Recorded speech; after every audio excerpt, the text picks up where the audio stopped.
Well, good evening. I'd like to take this opportunity, first of all, to say thank you to each and every one of you for making it here tonight for our open house.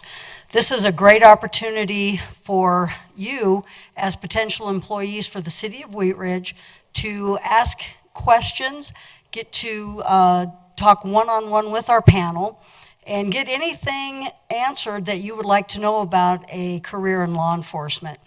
So what we're going to do is this tonight will be a panel discussion that you will have about an hour opportunity to ask anybody up here on the panel a question. And we have devised our panel to give a good realm of people in different stages throughout their career. We also have on the end Darren Slade. He is a spouse of an officer. His wife sitting next to him, Julia, just graduated the FTO program, so you will have a perspective from the spouse of a police officer who's also bringing up a child. Then we have Josephine Van Veen, who is currently in our field training program, who just graduated the academy, so you'll have the opportunity to ask questions from that standpoint. We have Community Services Officer Joss Bisrath, who applied as a police officer a year ago and did not successfully complete everything. He made it all the way to a chief's interview.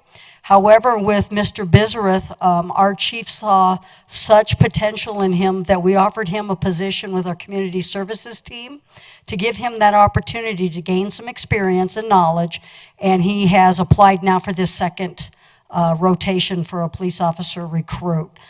So that's Josh.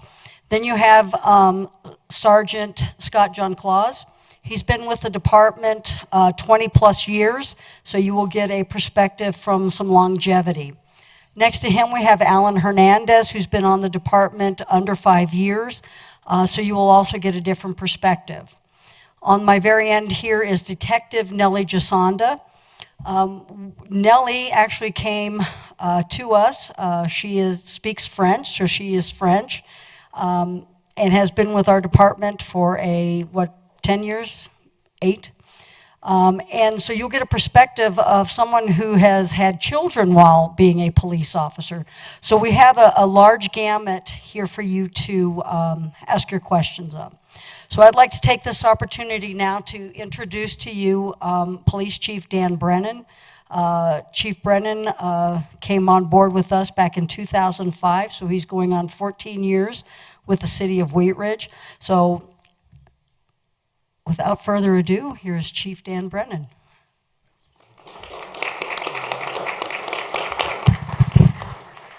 So I'm not very good standing behind podiums, so I'm going to come out in the front and make sure that, she can Facebook me live here. So my name is Dan Brennan. I'm the police chief. I've been here 14 years. I've actually been in law enforcement going into my 42nd year in law enforcement. I started when I was 12 years old. No, I started right out of college. I am from Colorado. I went to Metro State. I got my degree in criminal justice and started shortly after graduating in 1977 and worked 27 years for the city of Lakewood, rose to the rank of commander at that location, knew that I wanted to be a police chief, had tested with a couple of smaller mountain agencies, and the Wheat Ridge job opened up. I applied for it, and I was fortunate enough to be selected and have been here ever since. So welcome to, this is our second candidate orientation session that we're having. We made some changes from last year's event that we saw some opportunities to make it even better, and that's partly one of the reasons why we have this panel. Wheat Ridge, for those that aren't as familiar with our community, is a medium-sized police department. So I oftentimes ask people, some people might say, well, you're really pretty small. You're only about 10 square miles and, a population of about 32,000. But does anybody in the audience know the average size of a police department in the United States today? Anybody at all? Well, give me a guess. What would you think the average size would be? How many? Okay. Anybody else? Okay. Okay, so what would be your number? Average size. Just pick a number. 600. The average size of a police department in the United States is less than 10 people. So how many know how many law enforcement agencies exist in the United States today? Anybody? Okay, Commander Pinson over here can't answer any of these questions. I just saw you in the audience. But the average size of a department is less than 10. There are 17,500 law enforcement agencies in the United States when you look at local, county, and federal, state and federal law enforcement agencies. So Wheat Ridge is really, with 82 sworn officers, a good medium-sized police department. We are an inner-ring suburb, so Denver is to our west. We're surrounded by Lakewood and Arvada to our north, both larger communities. But our crime and the types of activities that we have in our community are very reflective of what you would see if you worked at Lakewood, if you worked at Aurora, or if you worked in Denver. The same kinds of issues. And being an inner-ring suburb, we sort of reflect what the issues are that are going on throughout the metro area. So our major issues are crime, property crimes, traffic issues. We have I-70 runs through our community. 4 state highways run through our community, so we have a lot of traffic issues. And then quality of life issues and stuff. So quality of life issues in regards to nuisance kinds of problems. And it's a future police recruit right there, I'm telling you. So we're very reflective of the community around us. Here's why I think you should come to Wheat Ridge, all right? It's the very same reasons that I came to Wheat Ridge. Opportunity, right? So, you can come to this police department and do a lot of things that you couldn't do in a much larger organization. So, largest organization in the United States, law enforcement organization, is what police departments? Anybody know? No. NYPD. LAPD is significantly smaller than New York, but it's right up there, in the top 10, right? So when you look at those dynamics, when you go to work in a bigger department, there are more jobs, so there might be more detective positions, there might be more traffic team positions, there might be more detective positions, but you're competing against a lot of other people to get there. In this particular agency, we have to do the same work that the bigger agencies do. Aurora, Denver, Lakewood, Arvada, we've got to do the same thing. We do that with 82 sworn personnel. So you get the opportunity to wear a lot of hats, all right? So we have officers here that have been here 3 or 4 years that not only are patrol officers, but they might be a crime scene investigator. They could be a skills instructor, so they could be certified to teach police officers how to shoot a gun, how to arrest somebody, be an arrest control instructor or a driving instructor. They could have the opportunity to be on our SWAT team. They could be in one of our special assignments, so they could be a member of our persons team, our property team, our traffic team, some of the various other teams that we have. And also have the opportunity to participate in a variety of different committees that are designed and developed to make this department an exceptional organization. How many of you have looked at our city the PD website at all, the police department website? Anybody? Okay. Does anybody remember our vision statement? Our vision statement is exceptional people providing exceptional service. So what does that mean? When you hear that, what resonates, all right? Here's what resonates with me, and this is why I'm so passionate about this place, right? We try to hire the very best people, right? Exceptional people. So we strive to hire the very best. We train people to be the very best. We hold people accountable to be the very best. And then we're driven to provide exceptional service. We don't want to provide the level of service that you might see in other communities. We want to go a step beyond that. We want people to remember the contact that they've had with the Wheat Ridge Police Department as being respectful, as being fair, having a sense of purpose. And that's what we really strive to do on a day-to-day basis. Now, we have our crime. We have issues with mental health. We have issues with homeless people. We have issues, with crime and criminals. And sometimes things get pretty hectic. I don't want to paint a picture that, we're, Pleasantville, right, and the perfect community. We're not. We have challenges in this community. community. But we've adopted a community policing philosophy, and that's one in which we strive to solve issues of crime, quality of life, and traffic in partnership with the law-abiding community members in our community. That's what we strive to do on a day-to-day basis, and arrest offenders, because that's part of what we do. We're driven to make this community safer and to do it in a way that embodies community policing and creates positive relationships with the law-abiding members of our community.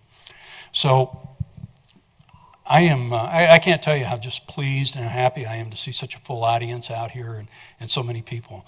I can tell you, and some of my staff will probably agree to this and roll their eyes, I'm as passionate about police work 42 years after I started as the day I donned my badge on. It is a noble profession. It is, along with teachers, I think one of the noblest professions that we can have, and it's come under a lot of scrutiny, and some of that is fair, some of that is right. We need to do a better job as police officers in terms of developing trust within our community. We work really hard at it, but situations in policing oftentimes can be fluid, they can be dynamic, and they can be troublesome sometimes, and that's the nature of the job. But we always try, we have a philosophy here in any difficult situation that we always look at it and do a debrief on it, and we strive to become better. We always strive to become better based on situations that we encounter, because every day is a different day in law enforcement and a different way of dealing with things. So I've got this great panel back here. And I think you'll find them pretty entertaining and pretty responsive in regards to questions that you have. But I wanted just to take a quick minute and see if there were any questions that I could answer for you in regards to the process, what I might be looking for as a chief, anything that you wanted to ask me before I go to the back of the room and turn this over to somebody else. So. Any questions from anybody in the audience? No? Let me just add one other caveat here really quick. Let me ask you as an audience, what is the most important value you think a police officer should have?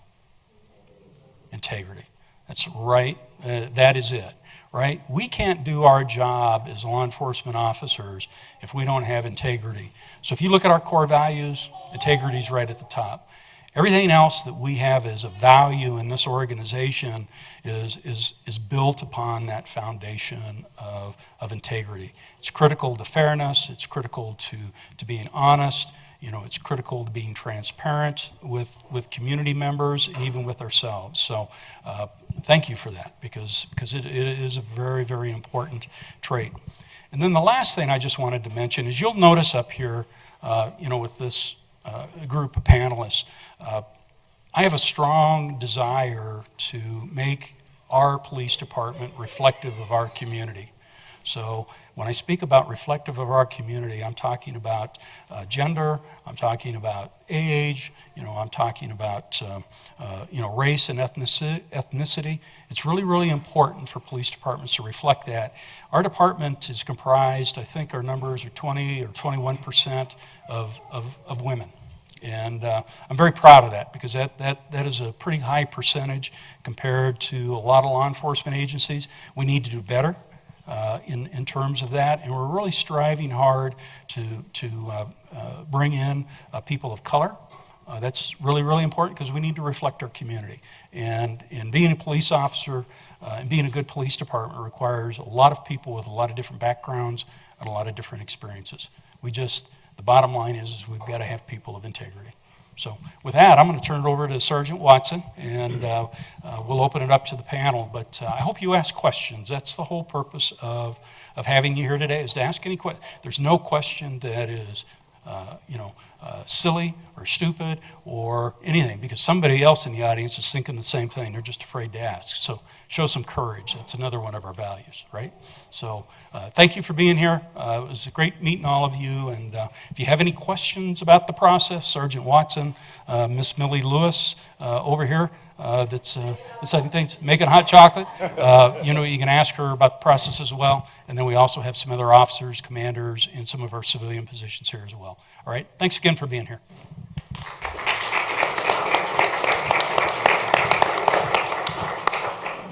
Okay, so what we'll do is we'll open it up to questions. I'll ask you just to raise your hand and I'll hand you the mic, and then you can just ask your question. You can either address it to anybody on the panel or it can just be a general question and anyone on the panel can answer. So there's... Can we just have them talk about the day and life Okay, of being a recruit, a day in the life of being an FDO officer or a seasoned officer? sure. And maybe some of their questions will be. Okay. Let's start with Julia. Yeah, that's probably easiest. So, as Sergeant Watson said, I've recently completed the FTO program. I'm on probation for a little bit longer. And basically, I started here as a dispatcher and moved my way up to a police officer. And right now, my days are a bit hectic. I work the graveyard shift, so that can be challenging with this one at home. Thankful for the support that I have, but 10-hour days. Each day is new and interesting. There's always some good story to come home with, and yeah, that's my day. Whichever one you want to use, doesn't matter.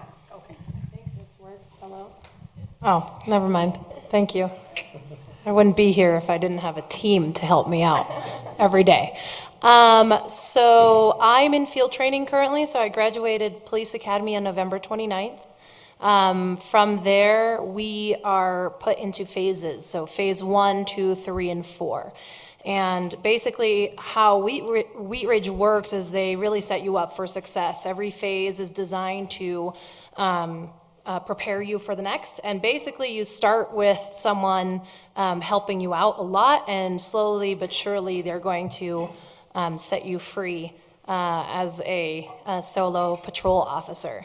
And so phase 1 through 4 is to prepare you to be by yourself on the streets once you're out of field training. I'm currently starting phase 3, so it's just about wrapping it up and going into the last couple weeks where it becomes really important to be independent, not have to ask as many questions, but let me tell you, even though, it's kind of nerve-wracking and you're like, okay, they trust me with a car and I'm talking to people, and my field trainer, which is, by the way, a different person for every phase. So you work with 3 different trainers. So, somebody might not be your style and it might not, mesh 100%, but they're in here to teach you, and then you take something from that regardless. And then the next person might be someone's personality that really mixes well with yours, and regardless of who they are, you learn so much from each independent field training officer and FTO. So they grade you every day based on your experiences throughout the day, so the calls that you handle and the way you hold yourself professionally, how you write your reports, and so forth. And you evaluate. They talk to you about it. They're not in it to trip you up or try to make you look like a fool at all. And that's something that I was very nervous about. I was like, I'm a rookie. I'm going to make mistakes. And what is it going to look like when I make those mistakes? But within this department, as I said before, they want you to succeed, and which is very different from other departments. Some departments really put you through field training to see if you're going to fail. And I found with Wheat Ridge that here, they've already invested this time in you, and you've already gone through the process and worked your way through academy. Now it's time to learn to become a police officer, and I'm incredibly lucky to be with this department that is going to set me up for success, and I'll feel completely ready, I think, in about 6 weeks to be on my own.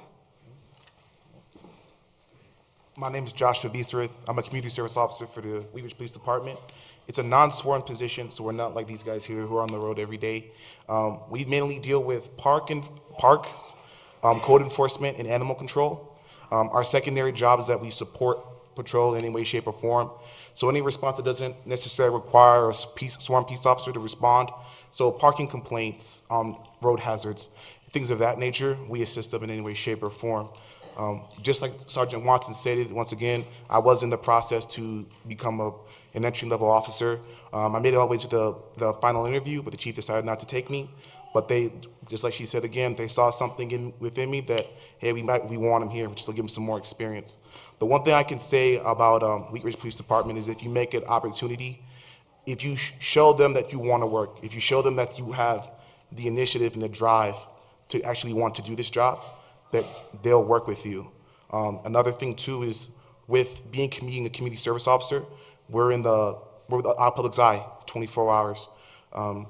One thing that I love about being a community service officer is the responsibility that we have. We see people every single day. We vary from parking complaints to property line disputes, and sometimes we're like the middleman between both properties. And it could be the difference between having patrol come out and they have to maybe arrest someone, or we sit down with both property owners, we talk with them, and we find peaceful solutions. I think that's actually one of the goals of being in law enforcement, is you're a critical thinker and you're a problem solver. So, and I think that's something that every single person here on this table exudes 110%.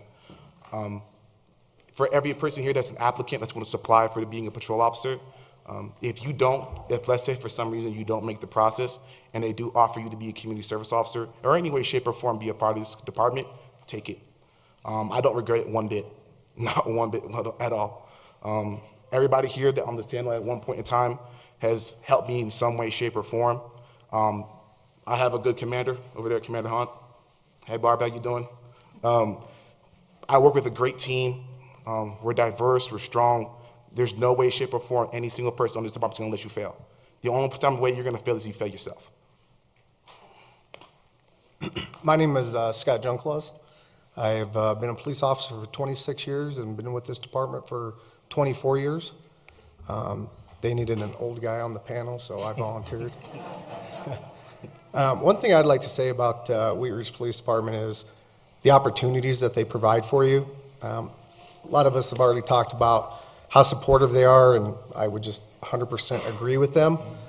But in my career, they've just, there's a lot of opportunities within this department, and a lot of people think you need to go to bigger departments to get opportunities, but I'd like to share some of my opportunities with you in my 24 years here. So I started off in patrol, and it wasn't shortly thereafter that I became a field training officer. So I was training new recruits, which was very rewarding for me. Matter of fact, I trained Sergeant Watson, as a matter of fact. Sure, yep, he sure did. And so it's very rewarding when you train an officer and you see them become so successful. And in that time, I got on SWAT. I was on SWAT for 12 years. And then I moved up to a general detective's position where I spent about 4 years working robbery and adult domestic violence. And a small stint of that, I worked sex assault against children. From there, I worked 4 years undercover narcotics, and then I moved over to undercover auto theft for about 4 years, and then I was promoted. So there's just a lot of opportunity within the department, and the only thing that's going to hold you back is yourselves, okay? The command staff here and the chief of police here is nothing but supportive. The city themselves are nothing but supportive. The benefits package and everything here is just really great, and you're just not going to really, the one thing I've always enjoyed over my 24 years here is you go to a bigger department, sometimes you're just a number, and here you truly know everybody, and you just really feel that family atmosphere. Just a quick story, I was involved in a pretty good motor vehicle accident last year where I shattered my pelvis and broke my femur, and I can't tell you the overwhelming support I got from not just my fellow coworkers, but the city in general, the chief of police. He called me once a week, see how I was doing, and you may get that in a bigger department, but I'm thinking that you probably get that more in a smaller department. And so overall, this is just a great place to work, and if you really want to be part of a smaller type family and do some really good police work and have a lot of good opportunities, this is probably a great place for you to work.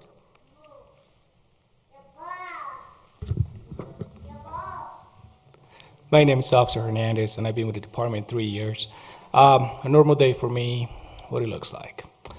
So you wake up, take my kids to school, do the dad thing, come to the police department, leave my family to come to another family.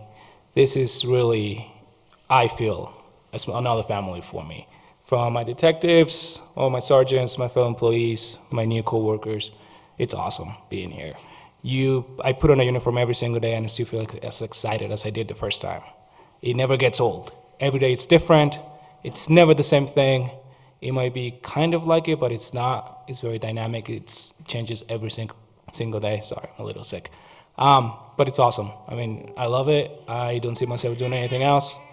And working with these people here, they got my back, I got theirs, and we are one big happy family, I would say.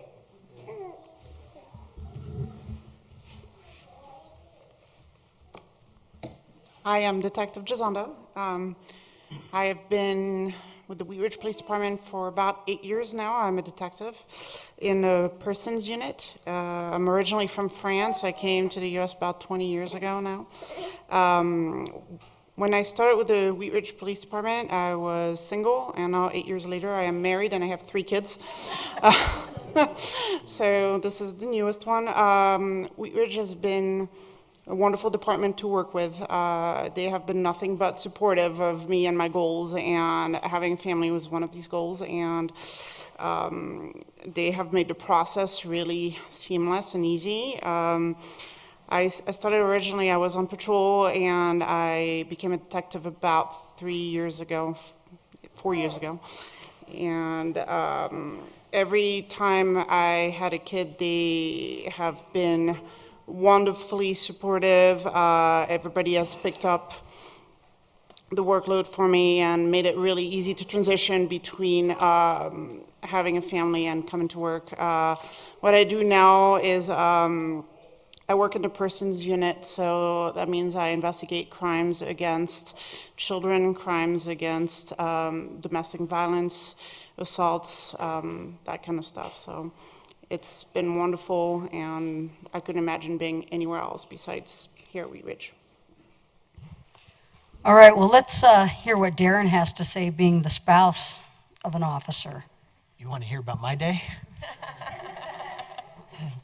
A lot of poopy diapers. I'm a stay-at-home dad while she does all the breadwinning. So, and my day is normally in the fetal position, crying. Yeah, there really isn't anything. We know how to support each other and how to back each other up. So, when she's on duty, I am taking care of the house and take care of the kids. When she's off duty, I make sure she checks it. I check in with her to see how she's doing, if her day was rough or not, if she needs to go over anything or debrief with me on anything. Other than that, on her days off, we try to decompress by making sure we cram in as much family time as possible. Thank you, Darren. Okay, and then just a little bit about myself. And just so you are aware, yes, Scott was my FTO. However, I made sergeant before him, just so you know. So he trained me very well. I've been with the department going on 19 years now. It's the first department I've worked for, and like Scott said, there's so many different opportunities here. I did patrol for 4 years, and then I went in to the crime lab and became a crime scene investigator. I did that for a couple years, and then I was a detective for economic crime, so I did frauds, forgeries, identity thefts. Did that for several years, and then I was promoted to sergeant. As a sergeant, I managed a team on patrol, and then I did a year managing and supervising community services, and now I handle professional standards, which encompasses the hiring process, internal affairs. We also do award ceremonies, recruitment fairs, so I get a lot of stuff. And then just whatever little projects the chief might want me to handle. So I get hit with a lot of different things as being the professional standard sergeant. But I will tell you also, as every one of these team members have said, is you will get the most support in your career here at Wheat Ridge. When somebody goes through the FTO program, our program is not designed for failure. It is designed to succeed. So if you put the effort into it, you will be successful here at Wheat Ridge. So let me go ahead and we'll open it up to questions. So again, if you have a question, just raise your hand and I'll get the mic to you. And again, you can address it to one person or it could be anybody. So who wants to go first? Somebody first, or I'll pick someone. Okay. This guy had his hand up first. Okay, it's kind of, I've got plenty of questions. First one, how long the background investigation usually takes? The second one, for example, the addresses that we don't have phone numbers for. For example, like I rented 2 places from an actual person that I don't have the phone numbers actually. So when I was actually filling it up, the application and stuff like that, the actual system was not allowing me to actually submit my application. And the fourth one, what's the latest age limit to become actually a police officer? And I've got, well, the fourth one, how fit do you have to be in order to actually pass the physical exam? And the fifth one, I have, what happens if you are actually injured in physical exam, or for example, if you're actually going through the physical training and stuff like that? Is it going to be taken care of in terms of like, going to the doctors and stuff like that? How much time do we need to be able to actually pass the physical exam and stuff like that? I would really appreciate it. You guys want, anybody up there want any of those, or do you want me to handle them? Which one you want to take? So they give you strict instructions when you apply for when you do your packet. The key is not to, like what she said earlier, integrity.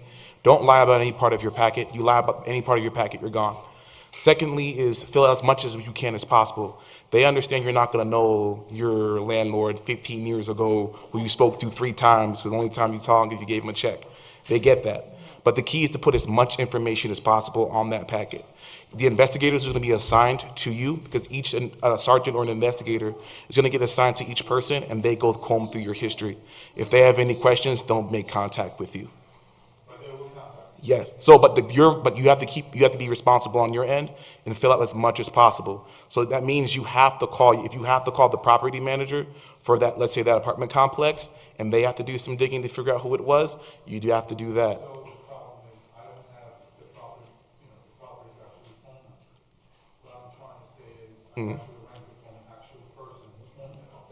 Okay. Okay. So the question is, do you have the name? Okay. So what I would do is, here's what is under the address, because we usually ask you to go back 10 years, okay? Put as much information as you can. If you have nothing, put the date you rented, and then what we will do then is when we see that on the application, we're going to question you a little further about it, okay? Mm-hmm.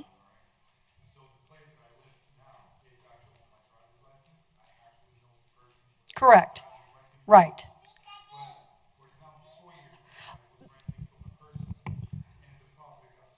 Okay. And that's what I'm asking, that's what I'm explaining, is just put the dates that you had rented, and then when you get contacted by the background investigator, that is what you would explain to him, okay?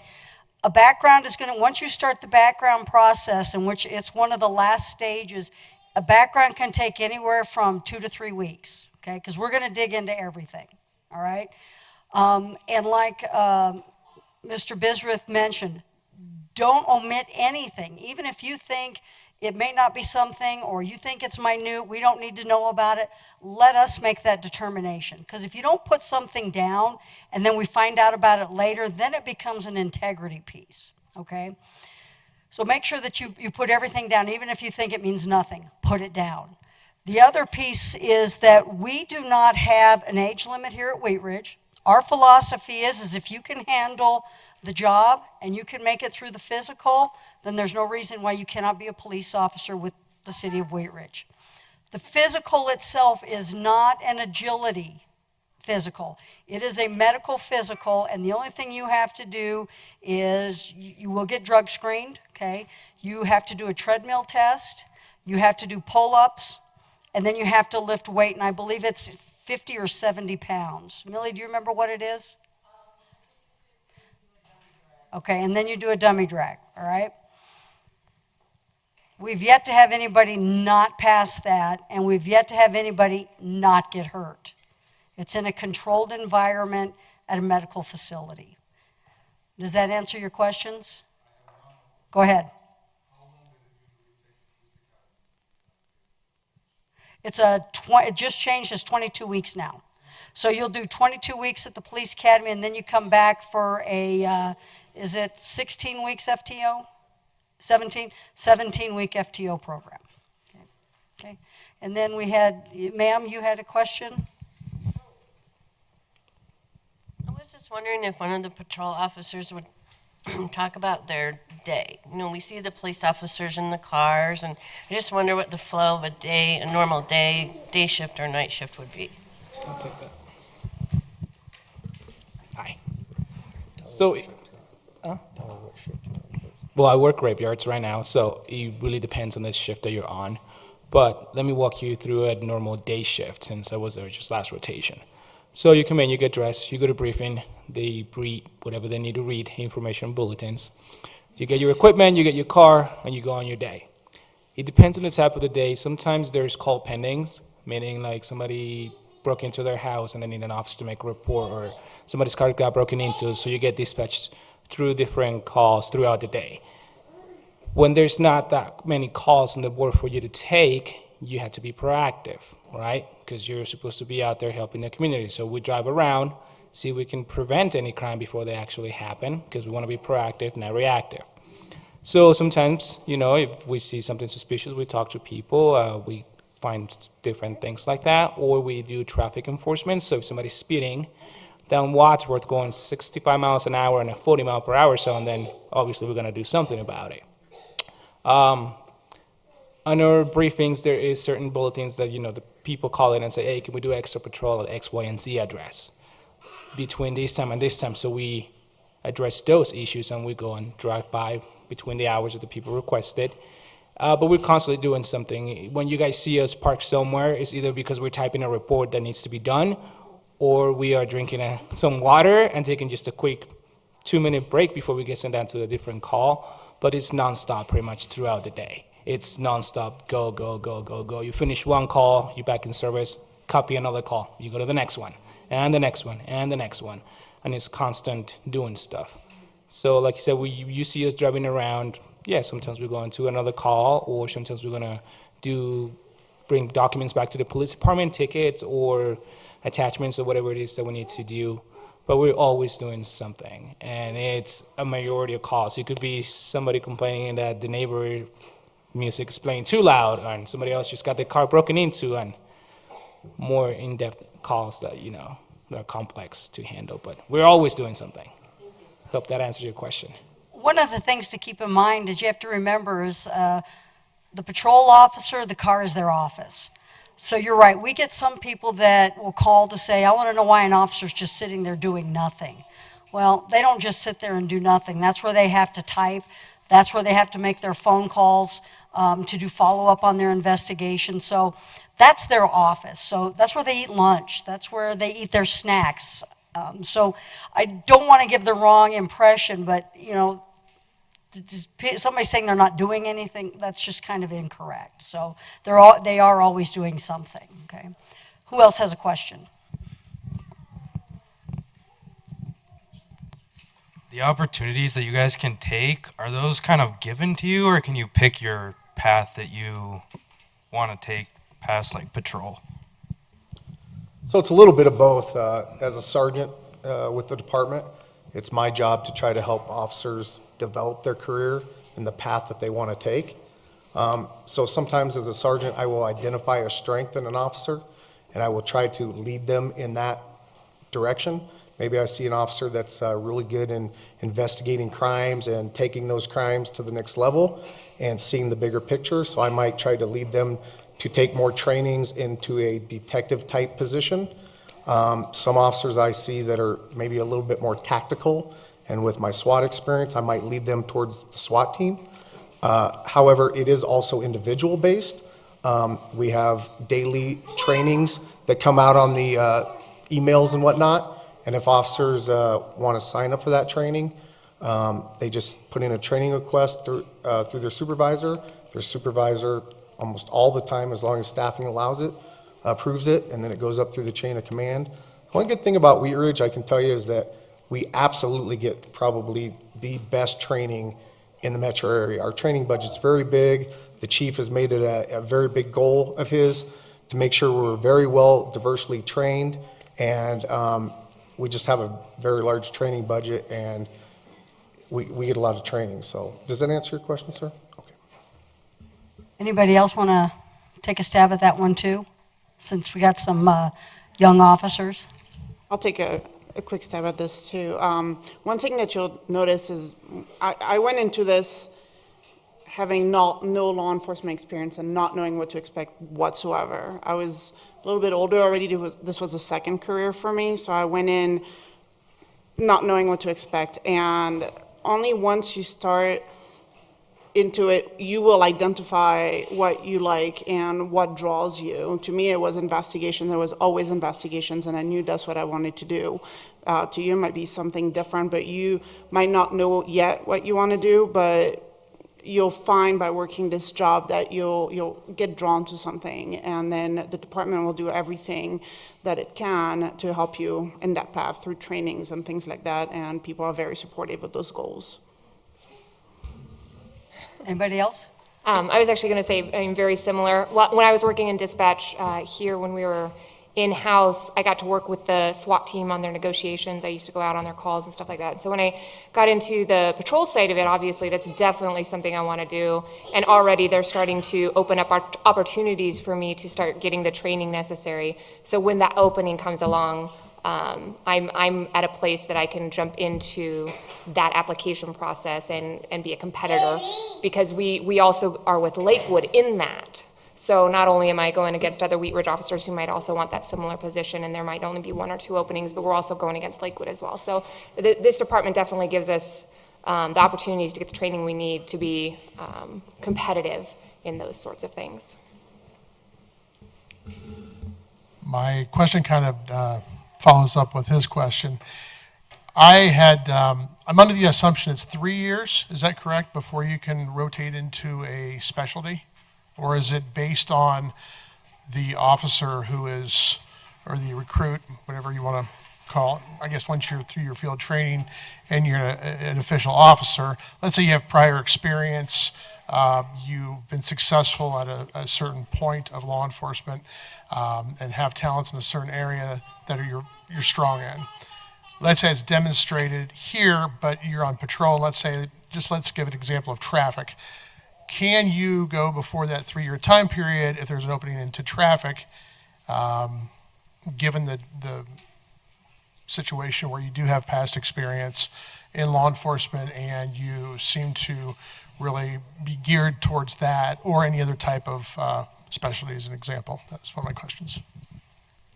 Sure. So the department does require 3 years in patrol for you to go into some type of a specialized unit.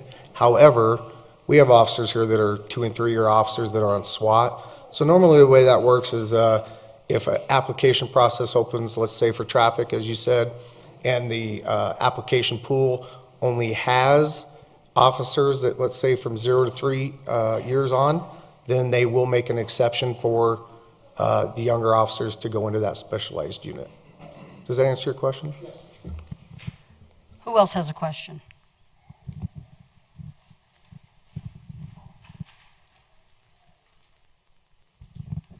Well, first, I'd like to say thank you for all of you being here. It's not often that you get an opportunity so early on to be able to meet with people that you would ideally be working with.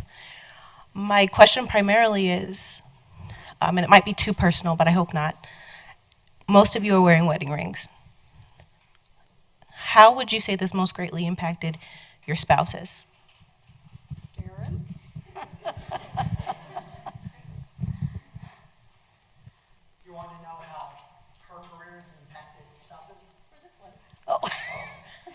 Well, sir, let's go talk out there for a minute, and I'll tell you the real story. There really isn't going to be a huge dramatic life change. But you do want to get yourself in the right mindset as well. what I mean is, if there is some kind of a major incident involving your spouse, like an officer-involved shooting, I've heard of spouses turning on the officer, families turning on officers. You're going to want to get yourself prepared right now if you're going to be, that you need to be supportive under every circumstance. Other than that, you're going to want to make yourself available and open to the problems that kind of come with it, the stress that comes with it, and the time. 10-hour shifts plus the travel. So family time does shrink a lot when they're on duty. The days and holidays, yep. Holidays are gone. But other than that, I really want to stress you're not freaking out about whether they're going to get hurt and this and that. I don't think that there's much of a dramatic change in your life. If you could just get into the right mindset that everything's fine, and there's very likely nothing bad happen, that your life is already is going to continue forward. I think for me, from my standpoint, is I think sometimes, and it's partly my personality, I tend to just kind of hold things in a little bit more. So being open to communicate, pretty much everything that's going on, and having him here to be responsive and just accepting of whatever it is, wherever I'm at, whether it's I've had a really bad call and I'm having a hard time processing it, I can't sleep, and there's been times that I've gotten home from a swing shift when I was in training, and I just had to pick her up and hold her, and she's asleep, she has no idea, but and then I wake him up and say, hey, I need to process. So just having him be willing to be like, yeah, you can wake me up at 2 o'clock in the morning and let's talk about this, because like these guys got my back here, he's got my back at home. So I do want to add in one thing, and this is going to be even more pertinent for a female police officer, but years ago the statistic was something around 95% divorce rate for men police officers and 99% divorce rate for female police officers. Knowing that, a very real subject that comes up and something that we often talk about at home is the chance of having extramarital affairs, police officers falling in love with each other, this and that. That's kind of the nature of the business. Knowing that ahead of time, as a spouse and as the officer, open communication. If you're not getting something out of the marriage, or you're finding that you're starting to have feelings for another officer or something like that, or as a spouse, when you kind of start feeling lonely and you're wanting to hook up with the neighbor. That's not anything going on with me. Anyway, no, but be open about this, because it's a very real danger. And of course, so the other things that could impact your marriage, finances, are going to compound even more if you guys are spending a lot of time away from each other and you're starting to find your needs met in somebody else. Anybody else want to? I think there's some subtle changes too. I'm going on 22 years of marriage. My wife's a cop for 27 years, so she understands it. She gets it. All she wants to know is if I'm getting overtime or not. She doesn't care how long I'm gone. But there are some subtle changes, I think, especially for newer officers and their spouses. I remember my first marriage that didn't last. My first wife, she didn't understand me carrying a gun off duty. Why do you always got to carry that gun off duty? And so there's some subtle changes there. And like Darren said too, she didn't get why. I know you're the young officer, but why do you always have to work Christmas and the holidays? And why are you on graveyards? Well, I do want to say that stuff improves with time. You get a little bit more seniority, and you're not always working the holidays, or you're not always working the night shift. The one good thing about Wheat Ridge here is we rotate shifts every 4 months, so we mandate that you bid off a shift once a year. So you can't work graveyards all year, or you can't work days all year, or whatever. So I think there's just some subtle changes, but I personally think, especially after being married for so long, that I think you make your relationship strong in other ways, and this is just a job like any other job, and your relationship's either strong or it's not. That's just my opinion. Now, I don't want these stories to scare you, but they are real, okay? And the statistics that Darren mentioned, those are real, okay? Okay?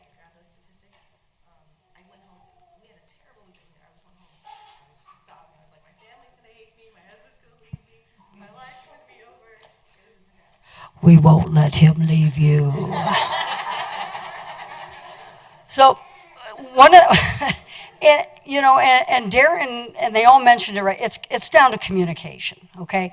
You're not going to be the officer that has to work the holidays every year, but expect it probably your first couple years, okay?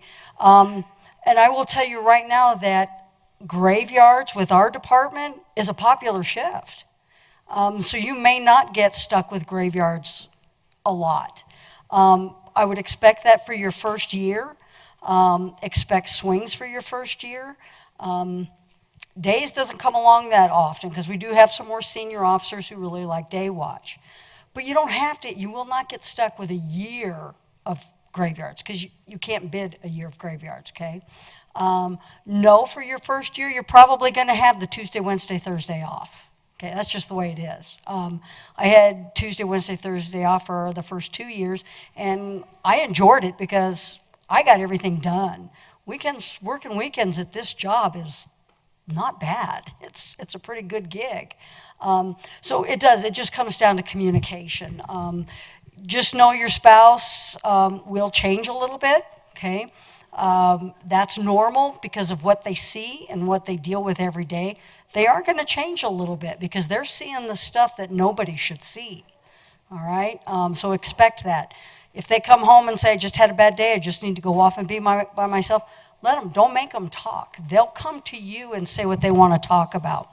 But what I ask of you, though, is as a police officer, you have to have some self-awareness to know when you need to get some help. Asking for help as a police officer, whether it be for EAP with counseling, with some psychological help, it's not a sign of weakness. It's a sign that you're human, okay? And if you don't get like that, that's when we start to worry that you don't have a heart left. Okay, so those are not signs of weakness. I can guarantee you that there's certain things that happen in your career that you have to see a psychologist about, and that's any critical incident, officer-involved shooting. You're going to have 3 days off of paid leave, but you're going to be seeing a psychologist, okay? So, Nellie, did you want to add something about the spouse part? And then who else did I have back here for a question? I have a quick comment on that. As a female officer, my husband is not in law enforcement, and I met him after I became a police officer. And what helped for us as a couple, when I first started, when we first met, he came with me on a ton of ride-alongs. So he got to meet everybody in the department, just about, because he had the same kind of fears that what Darren talked about, like, you working with all those guys, what are you doing, and all this. And I said, well, come with me and sit with me on a couple shifts and you'll see. So he came with me, we did, a bunch of ride-alongs together, and he met everybody, and it helped to put faces on names. So then when I would go home at the end of the day and I could talk to him about, today I went on this call with this person, you remember this guy, you met him? Oh yeah, I remember him. And that really helped putting all that into perspective, like get him involved with the department, even if he doesn't have anything to do with law enforcement. I mean, this department is small enough inside that you can be a family of your own, and you'll get to know everyone, and your spouse will become part of the family, just like you are. So. And just real quick, one program we haven't talked about, I just wanted to mention real quick, is one of the best programs I've ever seen since I've been at Wheat Ridge is we have a chaplain program here, and they are so supportive of us and our spouses, and they have cookouts for us, and again, like Nellie said, our spouses come, and we just all mingle together. It's not like, a lot of jealousy and things like that. So our chaplain program here is just really, really supportive of us and helps with couples who may need help or whatever. Also, we have family night, so the department, it's very inclusive, so we have family night, and so their families come over and we all hang out and we all talk, so it's very inclusive, so it's pretty good. You'll be fine. And we can bring our babies to stuff. Bring your babies, clearly. We're back here. I was just wondering if you guys could elaborate on what the hours for Academy are and FTO. I know, do you switch off from days, swings, graves as you're doing FTO, and what does like hours at Academy look like? Are we talking 10 hours? We're talking 8 hours? 6 hours? Go ahead, Josie, you're biting at the bit for this one. Go ahead. Let me say something. Well, so Academy starts at 8 a.m. technically, but you're going to get there at 7 or 7:15. Please don't get there at 7:30. At least that's going to give your coworkers anxiety because they want everybody to be there early. You get your uniform ready and you stand in formation at 7:45, and we start at 8 o'clock. Then the day goes on until 5 p.m., and that's Monday through Friday. And that's about the most stability you're going to have for the rest of your life.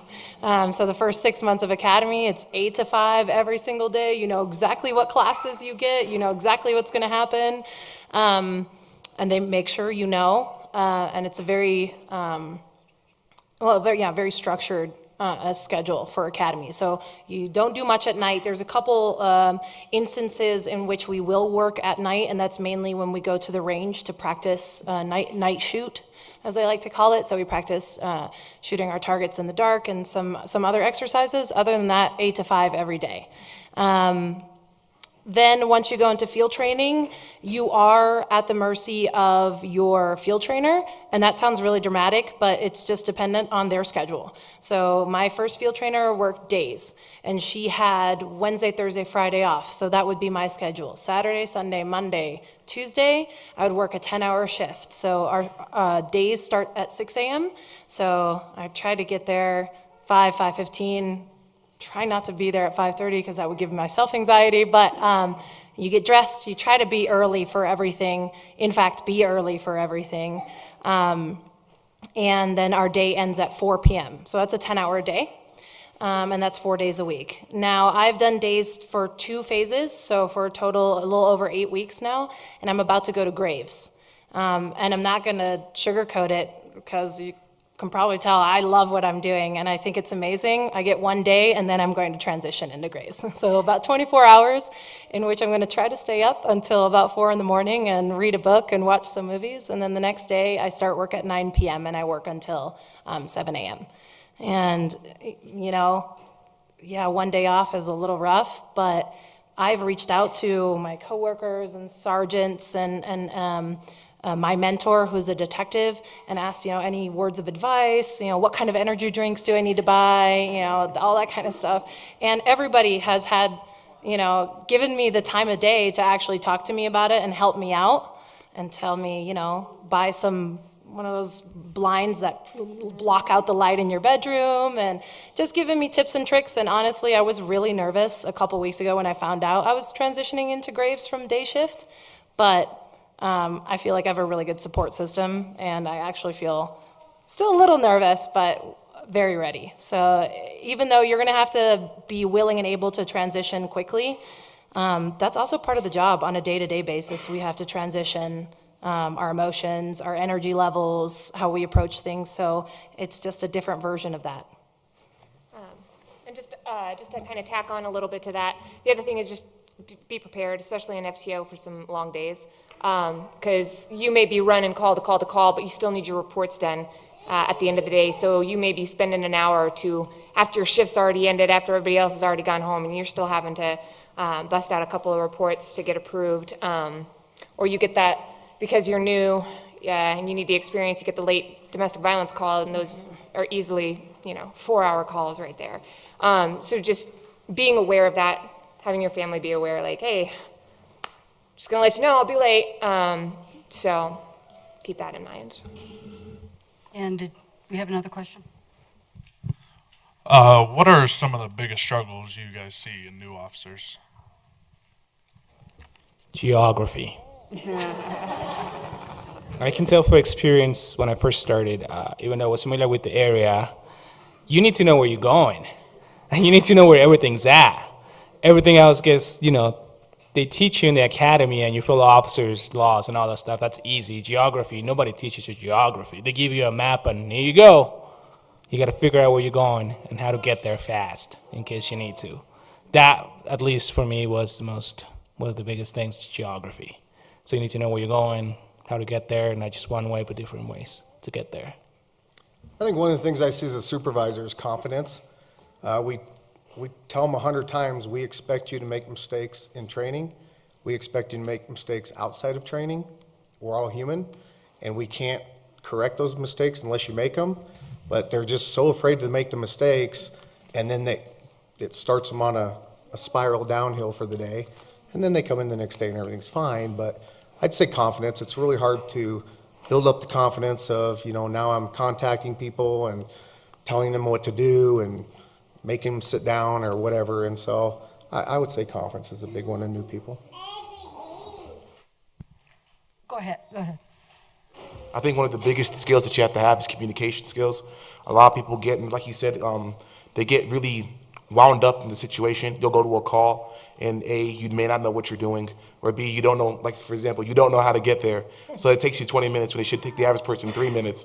And then it's just like what he's saying, it's a downward spiral. And then when you get to the call, they're expecting you to be confident. They're expecting you to know what's going on, and you may not have that.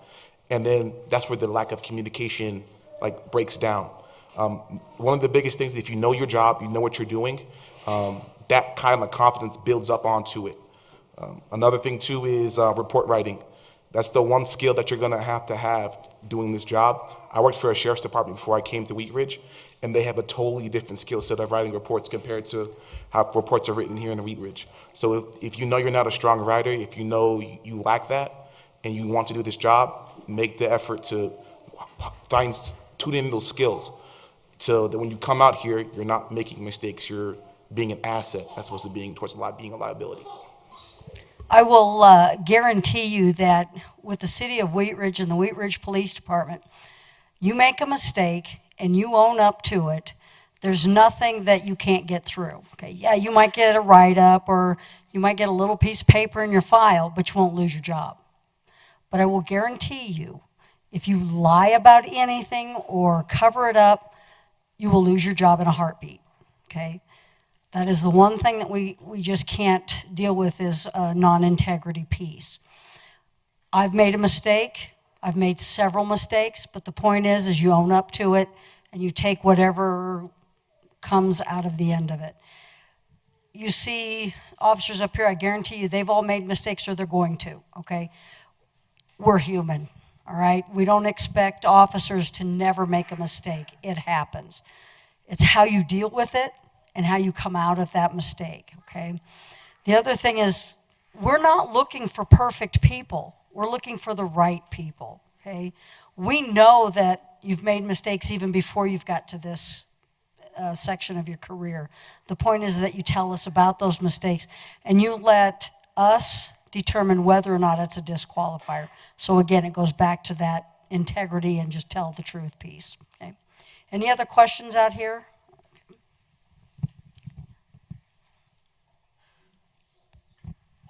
Hi, I'm a busy college student, and so my days are very limited. Is there like 3 or 4 things I can do to kind of hopefully prep or anything like that? Thank you. I'm actually a full-time college student at Red Rocks. I'll say it again, this place here supports you. I was able to get my schedule to my supervisor. He went up and talked to Commander Hunt. They figured it out a way to where I could go do my classes, do my homework, but at the same time, focus on doing my job. And in no way, shape, or form, you have to have the mindset that when you're at your job, you're at your job. But then it also falls on you to how it's time management and putting what's priority. Do you go out with your friends and have a drink and have a good time? Do you catch up on Game of Thrones season 7, or do you do your homework? So those are the responsibilities that you have to take. So if you want to have a career here and be a college student, it's definitely possible, 100% possible. But once again, it falls on you.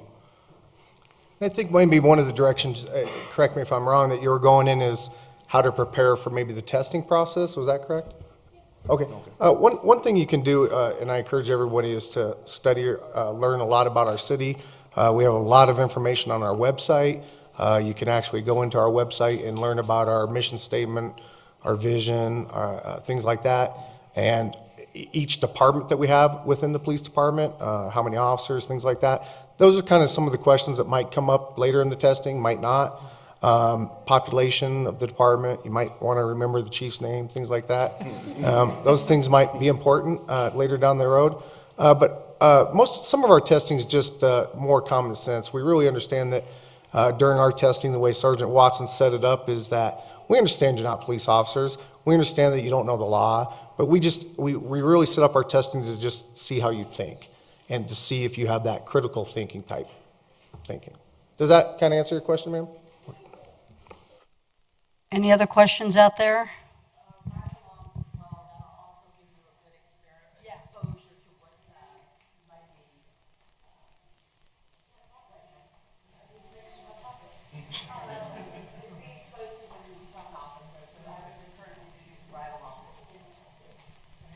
So I know we have spoken about counseling, but what are other, how do you guys deal with secondary trauma? Because I know as police officers, you guys do see the things that regular, normal civilians are not going to see.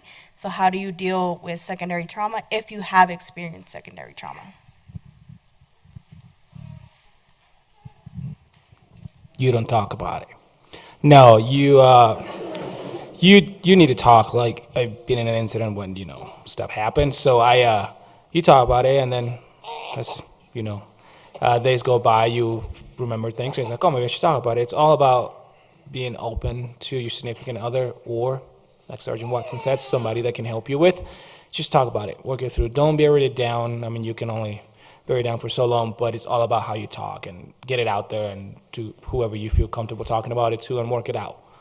That's all. That's what I can say. It's just talk about it, and eventually it'll be fine. I can add to that the department offers a ton of resources available to you, like counseling. There's a peer support group too, mentors, outside counseling, things like that is also available through the department. And it's highly encouraged, that people use it if need be. And that's where it goes back to that self-awareness piece, that if you notice that you're starting to have signs of problems with dealing with something, then that's when you would just reach out to somebody and talk about it, or get into some counseling. Because that's what it's about. It's about staying healthy, because you can't help anybody else if you're not healthy. And again, it goes back to there's nothing wrong with asking for help. Okay, I had a very traumatic incident, and the thing that it was a fatal accident up on the highway.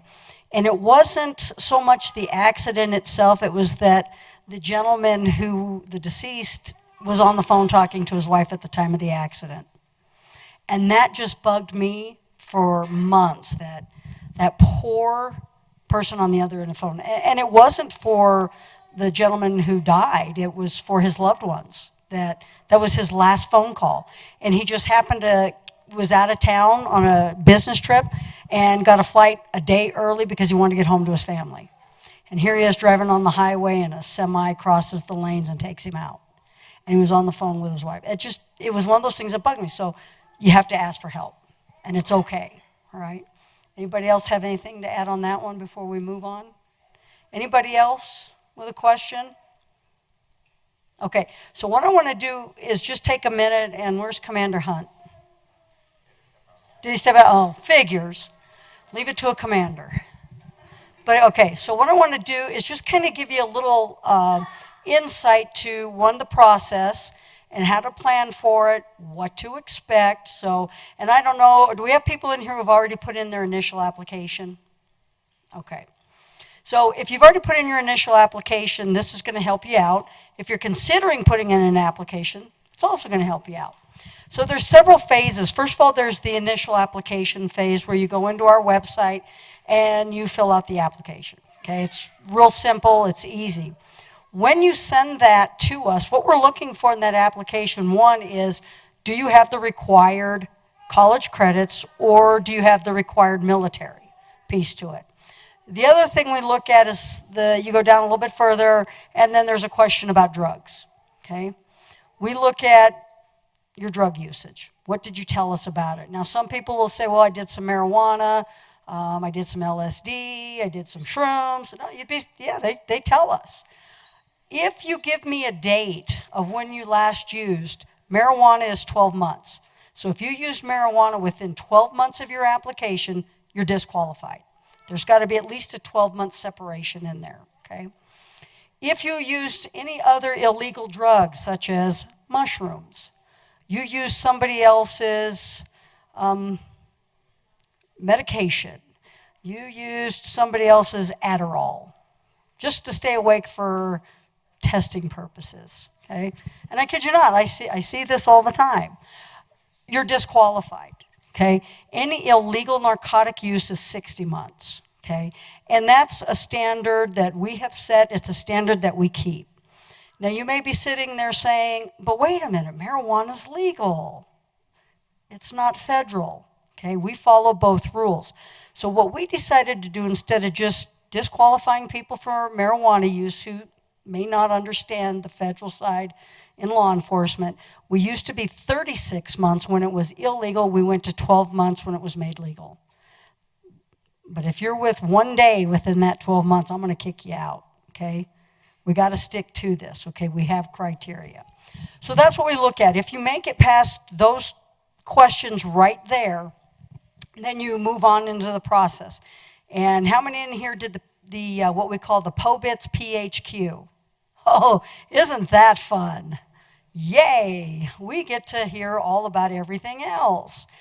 This is now where we look at the integrity piece, your character, and we use that by everything in there. Now, we know that some people, again, have something in their closet.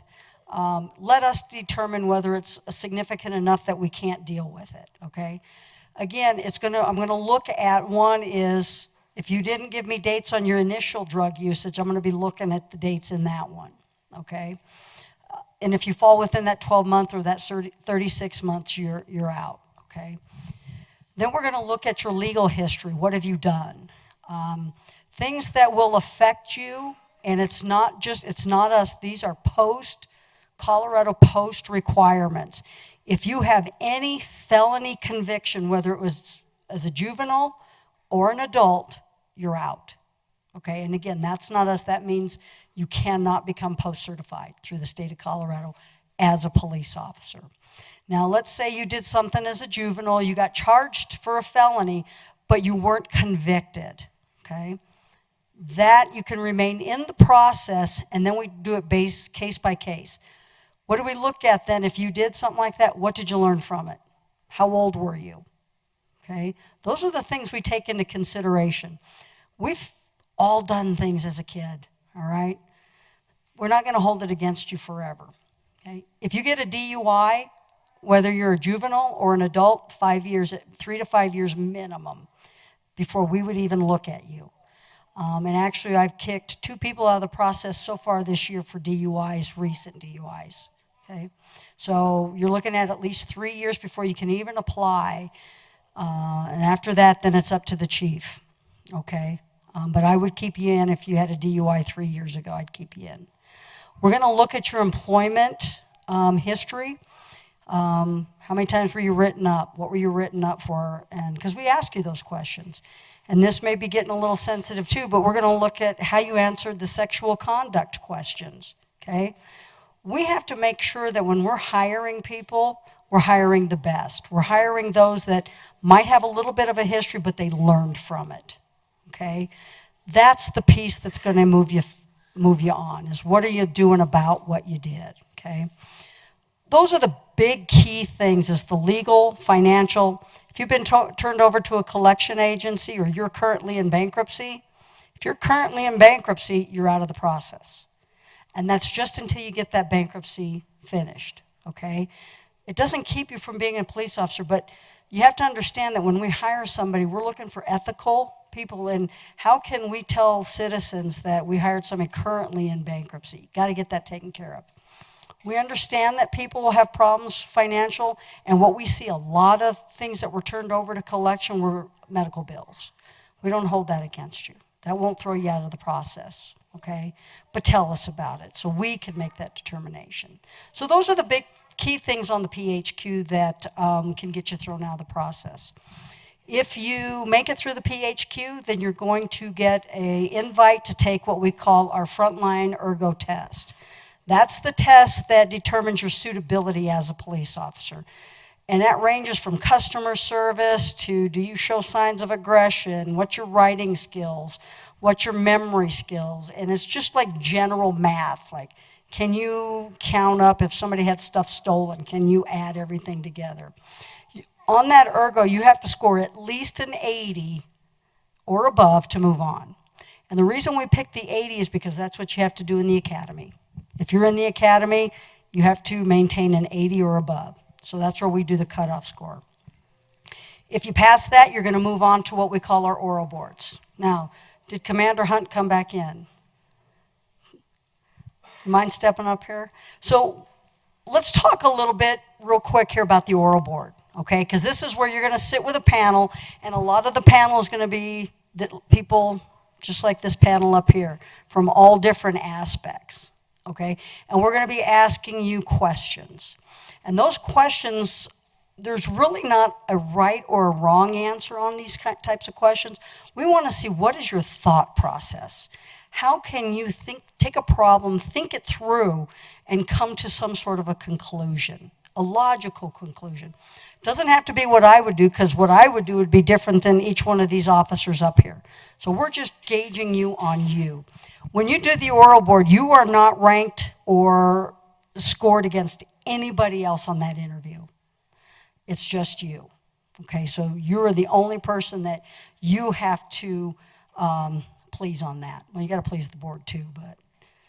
So I'm going to have Commander Hunt tell you just a little bit actually about the oral board process and things that you can do to make yourself successful, okay? Good evening. The oral board process.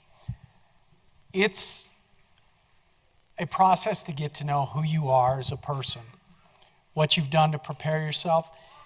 And I think a lot of times people don't understand that you're going to be sitting in front of a panel and they want to know who you are, what you've done. When we talk about what can I do to prepare myself, we brought up go on ride-alongs. One of the things, and as you see from Sergeant Watson's description, it's about not only what have you done to prepare yourself, but what have you done to keep yourself out of those pitfalls that will wash you out from the process. But really there's a series of questions you need to know. But first and foremost, if you're going to show up to meet your significant other's parents and ask for a hand in marriage, would you want to show up in jeans, cut-off T-shirts, a hat? No. You want to look your best. And I think a lot of times there's people that come in and you have this one chance to make a first impression. So you want to wear a suit. You want to look the part. You want to get on the website and understand what Wheat Ridge is. You can pick up this flyer right here. And the flyer goes through what is Wheat Ridge. And if you look on the back, it's got our mission statement, core values. It's got the pay. It tells you about what the possible assignments are, SWAT, crisis negotiation. Know about the department. Because what we're trying to do is evaluate who you are as a person and how bad do you want the job. You can get on websites out there and they will tell you some of the questions and they will give you the thought process behind what it is we're looking for. We're not looking for you to have the exact answers because we're going to send you to the academy. But we're going to want to know who you are. What have you done to prepare yourself? Have you gone to college? Start practicing some of these things in your head. Get your spouse, a family member, a brother, father, mother, and talk in front of them. Because you'll be able to smooth some of those questions out so that when you're nervous in front of this panel, it comes out. But realize this, you know you, they don't know you. So if you miss something that you thought was absolutely important and critical, They'll never know you forgot it. So really go through that process, get on the internet, learn about the department, learn about the questions that they're going to ask you. What have you done to prepare yourself to be a police officer? Why should we hire you? Have you ever had a conflict between an employee, and how did you handle it? Those are some of the things that are just really canned answers through any interview that you go through. But if you practice them and you rehearse them and you smooth out the nervousness, then you're going to come in here and you're going to be able to knock it out of the park, and they're going to go, okay, he's personable. Look people in the eye.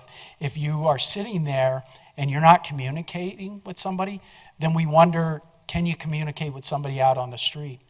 Can you talk to them?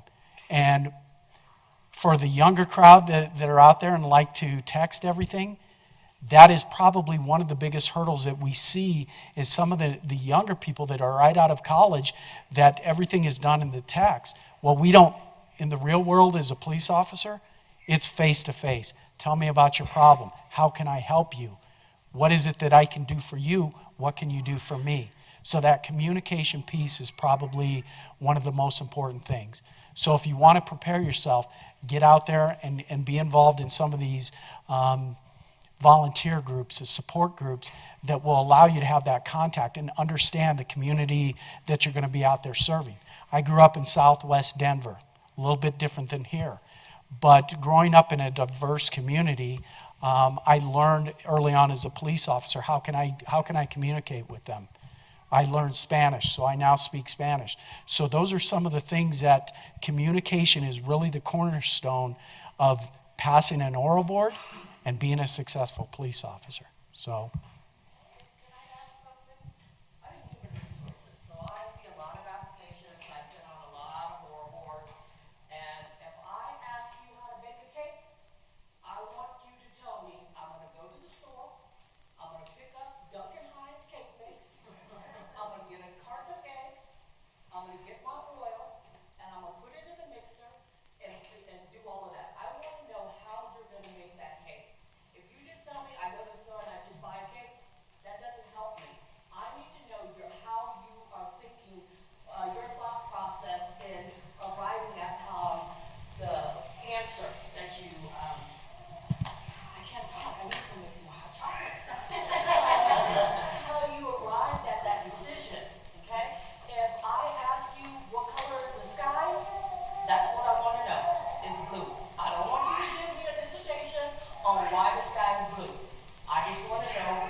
So those of you that are looking at being a police officer that want to go through the process, the majority of you probably already know somebody that's in law enforcement. Is that correct? That's probably one of the first steps that you should take, is to reach out to that person and ask them, what is the oral board like? What are some of the questions that they're going to ask me? Because I can tell you that even though I started law enforcement 32 years ago, one of the questions that I was asked on my oral board as a 22-year-old Marine was one of the questions that was actually used here in Wheat Ridge. So they haven't really changed. The roadmap to the test is about the same. An interview is an interview. So go out there and really utilize those people that you have in your life that may have some knowledge about it. Or go on that ride along where you can make a connection with a police officer and say, hey, when you did your oral board, what are they looking for? You know, what are some of the questions that you're asking? And like I said, the internet is a great thing. I had a family member, a son, that tested here, and write down what it is, the department specific, what they're looking for, what their mission statements are, and then go out there and do a ride along with them and make connections with the people. Because you know what? There's 82 officers here, 42 in patrol. If you come out, chances are maybe that person who you connected with is going to be on your oral board. So, you know, take every opportunity you can. Any questions? One of the things that I do want to mention here, yeah.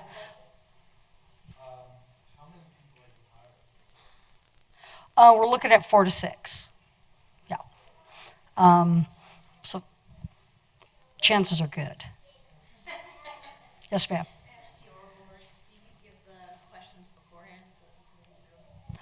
So we usually don't give the questions prior to the oral board, but what we are looking at this year is that you will have a copy in front of you so you can read along with the panel, because they will read it to you. So there will be a copy, but you don't get them ahead of time, okay? There's always one question at the very end of the oral board, and it just amazes me how people will say, no, I don't have anything else to add, because we will ask you, anything else you want to add? That is your opportunity to shine. That is your opportunity to sell yourself. Don't miss out on that opportunity, because that's the last thing we're going to be hearing from you, okay? That is where you get to wrap it up and punch it and tell us everything about yourself that you want us to know. Even if it's something that you're repeating, so say you might have answered something like that in the question, tell it to us again. That is your opportunity to shine. And like Millie said, you've got to be clear and concise in your answers. Know your answers, okay? Practice some of these, because I can guarantee you they're going to ask you, just like the commander said, what'd you do to prepare for this? Why should we hire someone like you? That should just come off your tongue so easy, because you know you, okay? It just amazes me, though, that how many people you get that just start stumbling. So practice certain canned answers, okay? Know yourself. Know why you're doing what you're doing. Think about it. And it's okay to take a minute, because when they give you the question, because you are going to have a couple scenario-based questions, okay? And again, we understand you haven't been in law enforcement, so it's not that we're looking for the law enforcement answer. We just want to see your critical thinking and how you're going to get from A to B, okay? Because there's a lot of ways to go from A to B. It is very hard for some people to, I hate to brag about yourself, but you have to go in there and let people know who you are, what you're capable of, and what your strong points are. And it's not bragging, it's just providing the panel with information that they need to know that will help them make the decision on whether you're the right person for the group or not. And don't get discouraged if you go in. I know officers that have probably been through multiple orals. So if you don't knock it out of the park the first time, don't be hesitant about coming back, like Josh is going to, and try again. Because it is a great opportunity. But you have to go through some of those answers in your head to make sure that you're providing the best part of you to that board, because that's what we want to hear. And the other thing too, when you're looking at the mission and the values, every organization defines their values differently. Know the definition of that particular organization's values, okay? If the word is integrity, everybody or every organization could define integrity a little differently, okay? So make sure you know what that organization has defined it as. Respect is another one, okay? Customer service is another one. How did that agency define it? And incorporate that in your answer. The other thing, if I ask you why you want to be a police officer, please don't tell me you wanted to be a police officer since you were 2. Tell me what it is about why today you want to be a police officer. You might have started off at age 2 wanting to be a police officer, but how did that develop? How did that grow? What has changed over your lifetime to show me at age 2 and I still want to be that police officer? Okay? You guys have anything to add about the oral board? Just, there's a ton of resources out there. Go to Amazon. Seriously. Just, there are a ton of resources that'll help you through an oral board. Use them. So then after the oral board, if you pass the oral board, then you will get a notice from Miss Millie, and we will give you a conditional job offer, okay? Now, that conditional job offer is dependent upon you completing and passing the rest of the process. The rest of the process after that is a polygraph. So you're going to take a polygraph test. You're going to take a psychological test. And you pass those 2, you go to the background phase, okay? And that's where your entire packet, so from the oral board, your initial app, any attachments you've put with that, your PHQ, it goes to the background investigator. And then they're going to start digging into your background. When you get contacted by that background investigator that he is starting, or you hear that you passed the psych, you passed the polygraph, you've got to want to start letting people know, hey, I'm moving on to the background phase. If you get phone calls, please answer them. One of the things that hurts candidates is that some of their references don't return our phone calls. Not that that is going to make or break your career, but it makes things a little difficult for us then to be able to, one, is either confirm or refute something that has come up, okay? Let your people know, hey, you're going to be getting a phone call. The background investigator will contact you saying, hey, hi, I'm so-and-so with Wheat Ridge. I'm conducting your background. Let them know that's the person that's going to be calling your references. When you pass the oral board, we immediately send out questionnaires to anybody you've listed in your PHQ as a reference. So we email that to them, and then we start gathering that stuff from that point on, okay? So then we start reaching out.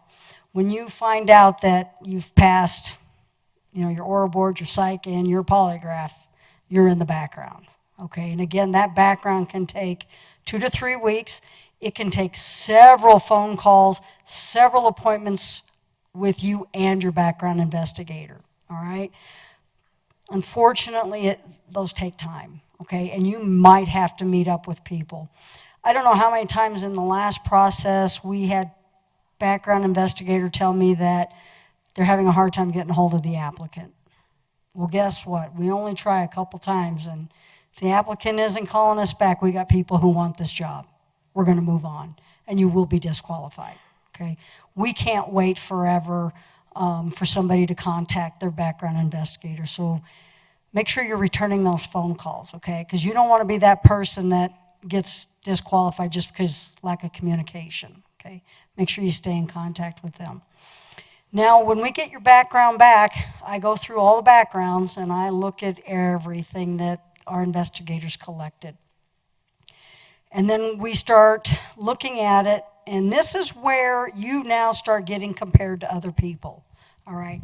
So let's say we have 2 exact candidates who are identical in everything, except one person got a DUI, and now I've only got 1 slot left to fill. Who do you think's going to get that slot? Person without the DUI. Okay, so that's when it comes to that close, that's when we start looking at the little differences, subtle differences in people, okay? So just keep that in mind.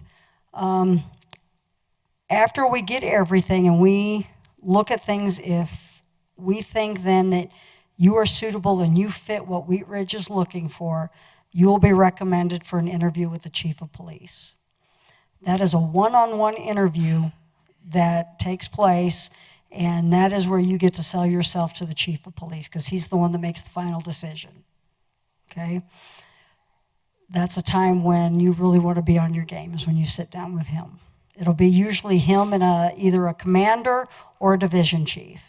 And the chief has all kinds of questions, and I wish I could help you on what he's going to ask you, because he changes, all right? But you can almost be guaranteed what have you done to prepare for this? What do you know about the city? What do you know, which one of our core values do you think is the most important? Those are ones I can almost guarantee will be there, because he's very big on the organization and what do you know about us, okay? If you pass the chief's interview, you will get a phone call or an email from Millie saying, congratulations, here's your formal job offer. The formal job offer, however, is contingent upon you passing the medical exam and the drug screen. If you pass those two things, then you're going to the academy, okay? Like I said, we're looking at right now 4 to 6. That can always change because we've got a couple officers who are looking at retirement, so that number could change a little bit.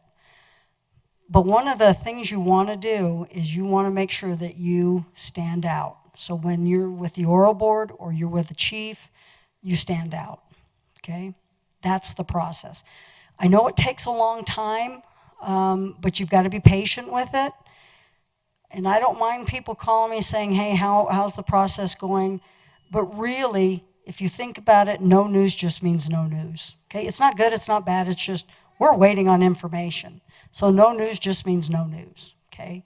Again, I'm happy to take a phone call, but all I can tell you is, well, you're still in this process or we're waiting on information, okay? Any other questions that you guys might have before we start the goodies and let you mingle with people and ask anything else you want to ask, one-on-one questions or anything? Yes, sir.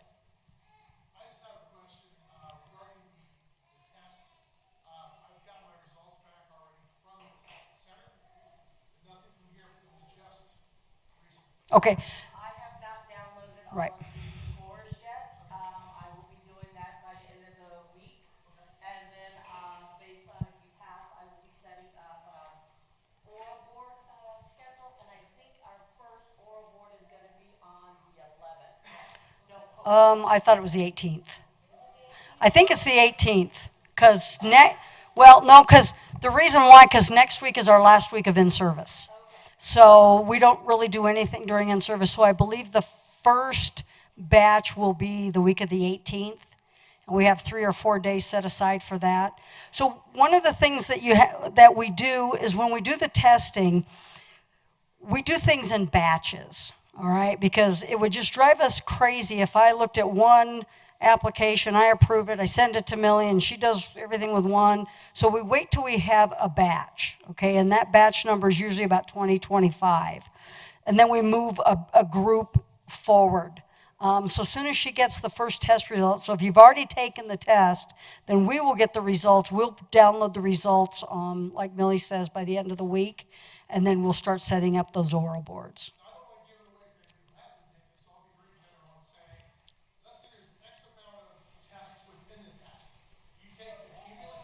Yes, it's a cumulative. Thank you. Yeah, so it's everything together. So I like to think of it as a football game. There's different quarters. You might not done really well in one aspect, but you did extremely well in another, so it brought you up. So it's the overall score. 80 or above, you're good to go. Unless we find out something else during this whole process. Do we need to talk offline? Just asking. Okay. Yes, ma'am. You've gone through all the process, like police academy starts in June or in January. Yes. So here's how it'll work. The police academy usually and I'm not going to say all the time, but usually we'll start the Monday after the 4th of July. So what we do is you come in the week before the academy starts for what we call the pre-academy orientation. That's where we get you your uniforms, because you got to have a certain set of uniforms for the academy. So we get you your uniforms, we get you everything you need, we get you into the system, onto the payroll, start your benefits. So it takes a week to get all that done, and then you start the academy. Now, the one thing that I want to mention to you, if you're not aware of this, is that we pay for your academy, so that's $6,000 that we're putting into your future. Okay, the academy is $6,000. We buy all your uniforms, all your leather gear, everything. The only thing you have to purchase is your t-shirts, your socks, your shoes, your firearm, and your flashlight. Okay, so those are things you will have to purchase on your own. Other than that, we pay for everything else. Okay, in return, you have to sign an agreement that you will stay with Wheat Ridge at least 2 years. If you don't fulfill that 2 years, then the city can ask for a certain percentage of your tuition back. Okay, so you want to make sure that you abide by that. We've only had a couple people that haven't abided by that. I came in on that program, and here I am almost 19 years later. Okay, 2 years is really nothing when you think about it. Any other questions on that?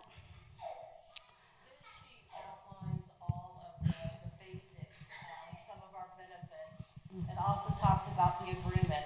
And look at this, we provided you with our vision, our mission, our core values. This is yours to keep, okay? We're also asking you to complete out a survey to let us know how we did tonight. We are going to continue to do these programs, but we need your feedback. So if you could provide that, that would be wonderful. We have pins hanging around. Okay, so one last thing that I'd like to mention here is some people are here tonight to learn. You get some information and you think to yourself, well, maybe I'm not really cut out for the officer type, but I really want a job in law enforcement. Okay, there's so many different things you can do in law enforcement without being a sworn officer. Like Josh says, you can be a non-sworn, you can do CSOs. We have positions with our records department. We have positions come up with administrative assistants. But there's also another opportunity out there. We have a volunteer program that you can volunteer with. And a lot of our volunteers also work with our Victims Advocate. We call it VOI, Victims Advocate Incorporated. So they go out and they work with victims, all right? That is another great rewarding position you can do if you're still kind of on the fence of, well, I'm not really sure I want to be an officer, but I want to do something. Victims Advocate really is a section of law enforcement that is understaffed, and we need people in.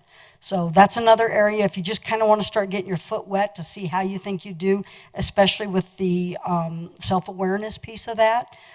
That's something else you can do, and we can always get you information with victims outreach and how you can get involved with that. But that's another great rewarding area of law enforcement.